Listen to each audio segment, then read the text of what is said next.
Hi friends! Welcome back to my channel. ఈరోజు నేను మీకు చూపించబోయే రెసిపీ పప్పు చెక్కలు. ఈ పప్పు చెక్కల్ని నిప్పట్లు, పప్పిళ్ళలు అని కూడా పిలుస్తారు. దీన్ని ఏ విధంగా పిలిచినా చేసే ప్రాసెస్ అయితే ఒకేలా ఉంటుంది. ఈ పప్పు చెక్కలు క్రంచీగా ఎంతో రుచిగా ఉంటాయి. అందుకే వీటిని పిల్లలు, పెద్దలు అందరూ ఇష్టంగా తింటారు. Let's start the video. నేనిక్కడ 1 కప్ బియ్యం పిండి తీసుకుంటున్నాను. ఇది వచ్చేసి పొడి బియ్యపు పిండి. పుట్నాల పప్పులు కొద్దిగా. ఈ రెసిపీకి వచ్చేసి కొలతలు అక్కర్లేదండి. కొంచెం అటు ఎక్కువైనా తక్కువైనా వేసుకోవచ్చు. మీరు తీసుకునే క్వాంటిటీని బట్టి అందాజుగా వేసుకోవచ్చు. పల్లీలు 2 స్పూన్స్. పల్లీలు ఇంతే క్వాంటిటీ తీసుకోవాలనేమీ లేదండి. 1 కప్‌కి నేను ఇలా తీసుకుంటున్నాను. అదే మీరు 2, 3 కప్స్ అయితే కొంచెం క్వాంటిటీ ఎక్కువ తీసుకుంటే సరిపోతుంది. కొత్తిమీర, కరివేపాకును సన్నగా తరిగి పెట్టుకున్నాను.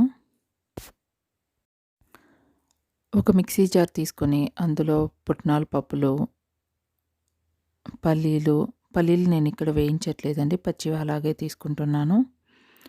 పల్లీలు వేసి బరకగా గ్రైండ్ చేసుకోవాలి.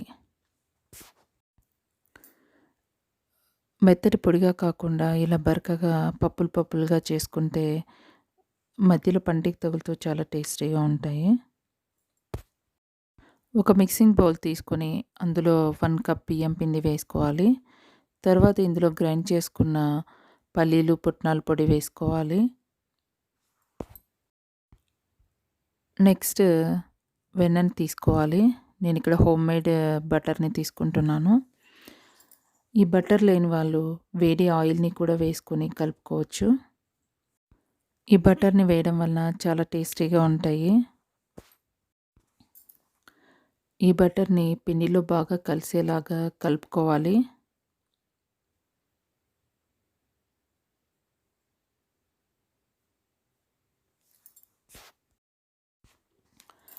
నెక్స్ట్ ఇందులో 1 స్పూన్ కారం పొడి, 1/2 స్పూన్ సాల్ట్, 2 స్పూన్స్ నువ్వులు, తెల్ల నువ్వులు వేసుకుంటున్నాను. మీరు ఇందులో పెసరపప్పు, జీలకర్ర కూడా వేసుకోవచ్చు. నెక్స్ట్ ఇందులో పసుపు వేస్తున్నాను. పసుపు ఆప్షనల్ అండి. మీకు ఇష్టమైతే వేసుకోండి, లేకపోతే స్కిప్ చేసేయండి. కొత్తిమీర, కరివేపాకు తురుము వేసి బాగా కలుపుకోవాలి. ఉండలు లేకుండా బాగా కలుపుకోవాలి.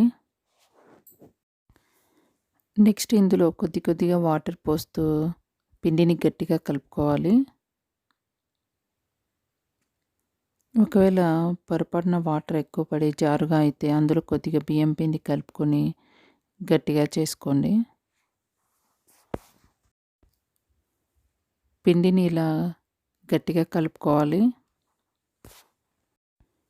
ఈలోగా ప్యాన్లో ఆయిల్ వేసి వేడి చేసుకోవాలి. ఈ పిండి ముద్దని చిన్న బాల్స్ లాగా చేసుకోవాలి.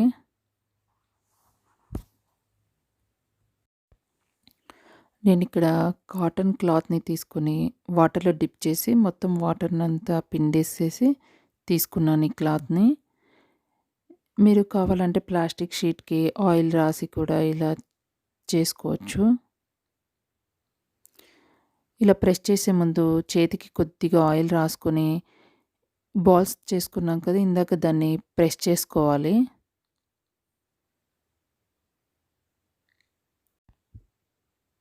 ఇలా ప్రెస్ చేశాక ఏదైనా బాటిల్ మూత తీసుకొని ప్రెస్ చేయాలి. ఇలా ప్రెస్ చేయటం వలన రౌండ్‌గా, నీట్‌గా ఉంటుంది.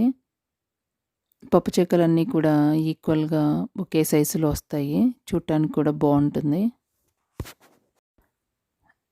ఇలా కట్ చేశాక ఎక్స్ట్రా పిండినంతా పిండిలో వేసి కలుపుకోవాలి. ఇలా 7, 8 తయారు చేసుకొనేసి ఆయిల్‌లో వేసి డీప్ ఫ్రై చేసుకోవాలి. ఒకేసారి 7, 8 వేసుకొనేసి ఫ్రై చేసుకోవచ్చు. వీటిని మీడియం ఫ్లేమ్‌లో ఫ్రై చేసుకోవాలి. అప్పుడే క్రంచీగా బావుంటాయి. ఈ పప్పిల్లలు చేసుకునేటప్పుడు మరీ మందంగా కాకుండా, మరీ పలుచగా కాకుండా చేసుకోండి. మరీ మందంగా చేసినట్లయితే మెత్తగా వస్తాయి. అందుకే కొద్దిగా పలుచగా చేసుకోవాలి. మరీ పలుచగా చేసుకుంటే అంటుకుపోయి విరిగిపోతాయి. మధ్య మధ్యలో కలుపుతూ ఉండాలి. ఇవి బాగా ఫ్రై అయిపోయి కలర్ కొద్దిగా చేంజ్ అయ్యాక వేరే బౌల్‌లోకి షిఫ్ట్ చేసుకోవాలి.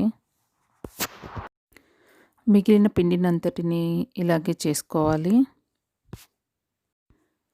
క్రంచీగా, టేస్టీగా ఉండే పప్పిల్లలు రెడీ అయిపోయాయి. ఈ రెసిపీని మీరు కూడా డెఫినెట్‌గా ట్రై చేసి ఎలా వచ్చిందో నాకు కామెంట్ సెక్షన్‌లో తెలియజేయండి. మీకు ఈ వీడియో నచ్చినట్లయితే లైక్ చేయండి, షేర్ చేయండి, కామెంట్ చేయండి. ఈ ఛానల్‌ని ఎవరైనా కొత్తగా చూస్తున్నట్లయితే సబ్స్క్రైబ్ చేయండి. Thank you for watching.